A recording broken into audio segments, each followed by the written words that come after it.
Hello students, मैं आरती शर्मा फिर से आपके सामने हाजिर हूँ। आज हम मनी का पार्ट 3 शुरू करने वाले हैं। पार्ट 1 और पार्ट 2 ऑलरेडी हमारा डिस्क्रिप्शन बॉक्स में दिया हुआ है। पार्ट 3 को अंडरस्टैंड करने से पहले हमें पार्ट 1 और पार्ट 2 को देखना होगा। ठीक है, तो आज हम लोग कौन सा टॉपिक शुरू कर रहे हैं? Money supply. क्या है मनी सप्लाई?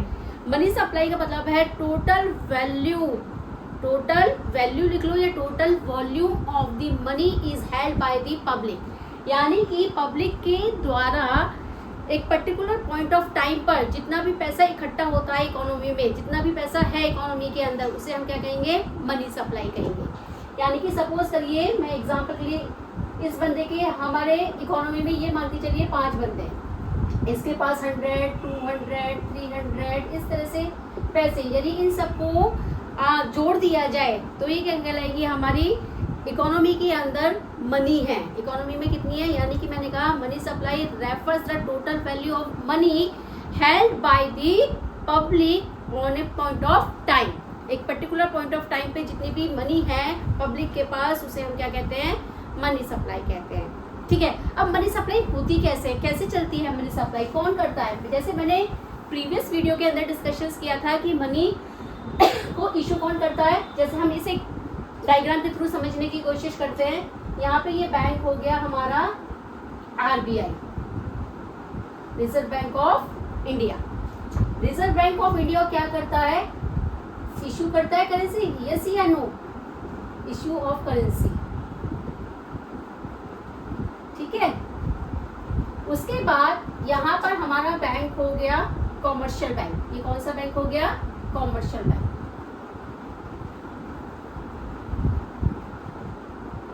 और यहाँ पर हो गई हमारी आम जनता। अब आरबीआई ने पैसा इशू किया।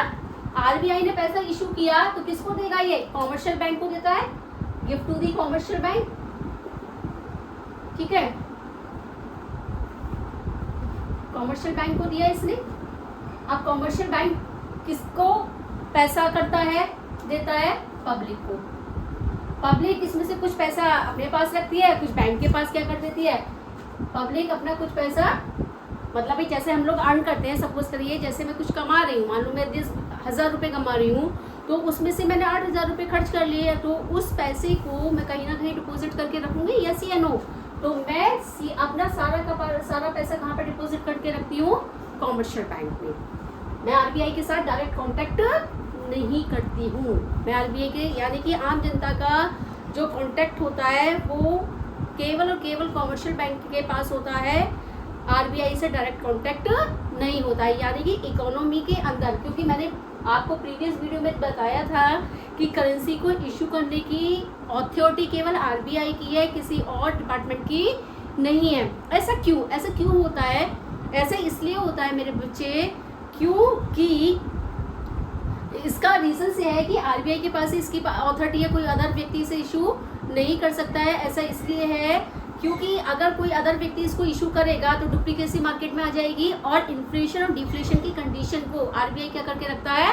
कंट्रोल करके रखता है। अब आप कहोगे मैम ये इन्फ्लेशन और डिफ्लेशन क्या होता है? इन्फ्लेशन वैसे ये इस चैप्टर में है नहीं, लेकिन आपकी नॉलेज के लिए बताया जा रहा है कि RBI issue the currency and he is control the inflation और deflations of the condition। inflation और deflations की conditions को control करता है कौन? आरबीआई। इन्फ्लेशन वो होता है जहाँ पर किसी गुड्स के प्राइस, जनरल प्राइस हाई हो जाते हैं। यानी कि मान लीजिए ये मार्कर 10 रुपये का है और ये मार्कर 100 रुपये का बिकने लग जाए, तो ये इन्फ्लेशन की कंडीशन है। ठीक है, तो इन्फ्लेशन की कंडीशंस को और डिफ्लेशन की कंडीशंस को कंट्रोल करने के लिए केवल अथॉरिटी किसको दी गई है? आरबीआई को, कि इकोनॉमी में कितना पैसे को सप्लाई किया जाना चाहिए। डिफ्लेशन क्या होता है? डिफ्लेशन का मतलब होता है मेरे बच्चे कि किसी की गुड्स की वैल्यू उसके जनरल प्राइस से कम हो जाना। मार्कर 10 रुपये का है और ये मार्कर अब 2 रुपये का बिकना शुरू हो जाता है, तो ये कंडीशन क्या कहला जाएगी? डिफ्लेशन की कंडीशन कहलाती है। तो कहने का मतलब है मनी सप्लाई को इकोनॉमी में सर्कुलेट करने की जो रिस्पॉन्सिबिलिटी दी गई है वो आरबीआई को दी गई है। आरबीआई इस पैसे को किसको देता है? कॉमर्शियल बैंक को देता है, और कॉमर्शियल बैंक इसको इशू करती है किस पे? आम जनता को। इशू का मतलब फ्री में इशू नहीं कर रहे हैं, अभी आम जनता काम करेगी तो कमाएगी, और आम जनता अपने पैसे को कहाँ जमा कर देगी, बैंक्स के अंदर जमा कर देगी या नहीं कर देगी, बिल्कुल करेगी। तो इस तरह से मनी का क्या होता है मेरे बच्चे, सर्कुलेशन होता है। इसके अंदर हम different types of the components पढ़ेंगे मनी में, M1, M2, M3 and M4। लेकिन हमारे सिलेबस में जो पार्ट दिया गया है वो M1 सबसे ज़्यादा इंपॉर्टेंट है, M2, M3 एंड M4 हम लोग बुक से डिस्कशंस कर लेंगे। हम डीपली किसके बारे में डिस्कशंस करेंगे, हम M1 के बारे में डिस्कशंस करेंगे। फिर हम डिफरेंट टाइप ऑफ मनी पढ़ेंगे कि फिएट मनी किसे कहते हैं, फुल बॉडी मनी किसे कहते हैं, एक्सचेंज मनी किसे कहते हैं, इस बारे में हम लोग डिस्कशंस करेंगे। सबसे पहले हम डिस्कशंस करते हैं M1 क्या है, कंपोनेंट्स ऑफ M1। ठीक है, M1 है क्या, क्या क्या आता है, ये बहुत इंपॉर्टेंट है, इसको ध्यान में रखना है।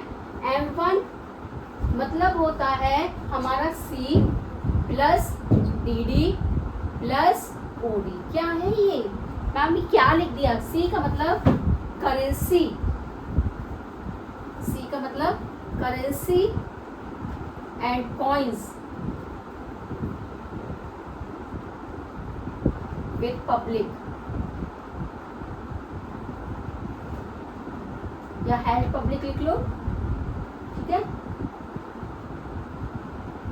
डीडी का मतलब है डिमांड डिपॉजिट्स, डिमांड डिपॉजिट। अब डिमांड डिपॉजिट अभी डीपली पढ़ेंगे, पहले हम पढ़ लेते हैं इसे, डिमांड डिपॉजिट। और ओडी का मतलब होता है अदर डिपॉजिट।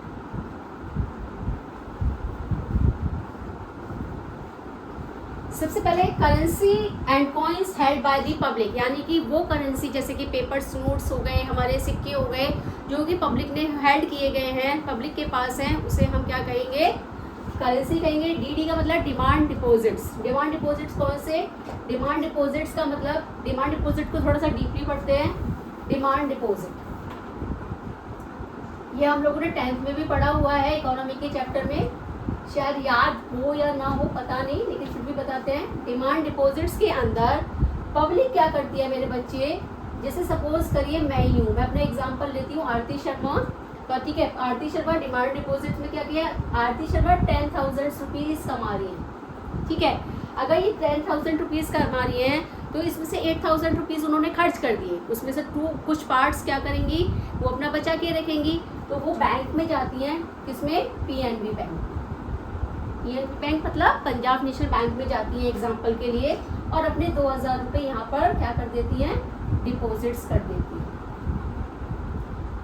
अब मुझे पैसे की रिक्वायरमेंट होती है, किसी वजह से कोई रीज़न से मुझे अपने बच्चे की फीस जमा करनी है, तो मैं क्या करती हूँ, मैं इस PNB बैंक में जाती हूँ और चेक के थ्रू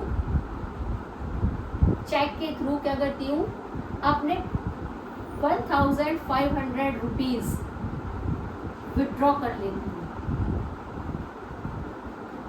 ठीक है, तो यानी कि आम जनता के द्वारा बैंक में पैसा जमा करना और उसे विड्रॉ करना उसकी नीड्स के अकॉर्डिंग, ये कहलाता है हमारा डिमांड डिपॉजिट। यानी कि demand deposit refer the situations where the public are deposit in the bank their own account and withdraw the money when it is needed. यानी कि जब उसे नीड होती है तो वो पैसे को क्या कर सकता है, विड्रॉ कर सकता है, उसे हम क्या कहेंगे, डिमांड डिपॉजिट। वो हम इसमें इंक्लूड करते हैं M1 में। लेकिन इसके अंदर डिमांड डिपॉजिट में क्या क्या आएंगी, एक तो सेविंग्स आती हैं हमारी, यानी कि, और करंट अकाउंट। लेकिन इसमें फिक्स डिपॉजिट इंक्लूड नहीं किया जाएगा, ध्यान रखना बच्चे, फिक्स डिपॉजिट्स इसमें इंक्लूड नहीं किया जाता है। जैसे आप फिक्स डिपॉजिट किसे कहते हैं, थोड़ा सा बताती हूँ। जैसे कि 5 साल के लिए हमने FD करा दी, ठीक है, और 5 साल, अब हम उसे 5 साल से पहले विड्रॉ नहीं कर सकते हैं क्योंकि एक टाइम पीरियड फिक्स है। आप कहोगे मैम कर सकते हैं, बिल्कुल कर सकते हैं, लेकिन बेटा उस पर कोई भी हमें इंटरेस्ट नहीं मिलता है अगर हम उसे बीच में ब्रेक कर लेते हैं। तो हम ये मान के चलते हैं कि फिक्स डिपॉजिट जो एक फिक्स टाइम पीरियड के लिए फिक्स किया गया है, हम उसमें से पैसा विड्रॉ नहीं कर सकते जो एक फिक्स टाइम के लिए। तो DD के अंदर हम जितनी भी हमारी सेविंग्स हैं, डे टू डे की ट्रांजेक्शन जो करते हैं, कभी भी पैसा निकाल सकते हैं, या महीने पर 500 रुपये की हमने RD वगैरह जो खोल लेते हैं बैंक में और जब नीड हुई तो हम निकाल लेते हैं, तो वो हम इसमें इंक्लूड करते हैं। ओडी, ओडी का मतलब क्या है, अदर डिपॉजिट। अब अदर डिपॉजिट कौन से, बैंक के पास जो भी डिपॉजिट्स रखे गए हैं, बैंक के पास जो भी डिपॉजिट्स हैं, ठीक है, आरबीआई ने जो भी अपने पास पैसा रखा है या फॉरेन एक्सचेंज रखा हुआ है, जो भी बैंक के पास पैसा रखा गया है, ठीक है, उसको हम इसके अंदर इंक्लूड नहीं करते हैं। इट्स क्लियर, एनी डाउट बेटा? तो M1 के अंदर हम 3 कंपोनेंट्स को इंक्लूड करते हैं, C plus DD plus OD, यानी कि अदर डिपॉजिट्स। कोई डाउट है? आई होप, मुझे नहीं लगता कि कोई डाउट होना चाहिए। तो इस तरह से M1 क्या काम करता है हमारे। अगर हम M2 की बात करते हैं तो M2 के अंदर क्या आ जाता है, M2, अगर किसी को भी डाउट हो तो प्लीज़ कमेंट राइट डाउन करिए, ठीक है, और मुझसे अपने क्वेश्चंस के आंसर लीजिए। और M2 में क्या इंक्लूड करते हैं, अगर हम M2 की बात करते हैं तो M2 के अंदर हम इंक्लूड करेंगे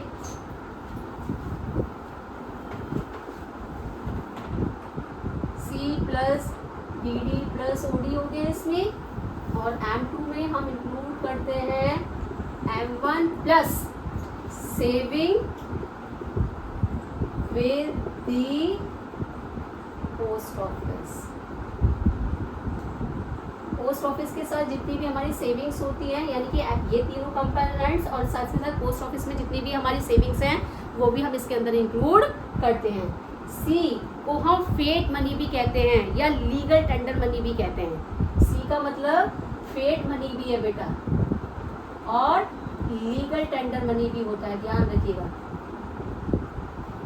लीगल टेंडर मनी और फेट मनी कौन सी होती हैं? लीगल टेंडर मनी और फेट मनी वो होती हैं जो कि गवर्नमेंट के द्वारा इशू की जाती है, किसी और द्वारा इशू नहीं की जाएंगी, और केवल हर व्यक्ति को इसको क्या करना पड़ेगा, एक्सेप्ट करना पड़ता है। तो M1 और M2 हमें कंपोनेंट समझ में आ गए होंगे। तो आई होप बच्चों आज आप लोगों को पूरी तरह से मनी चैप्टर कंप्लीट हो गया है। और अगर किसी को कोई डाउट है तो कमेंट बॉक्स में अपना मैसेज ड्रॉप करिए। Thank you and have a nice day. कल फिर मिलते हैं नए चैप्टर के साथ, और कल हम लोग शुरू करते हैं बैंकिंग चैप्टर। Thank you.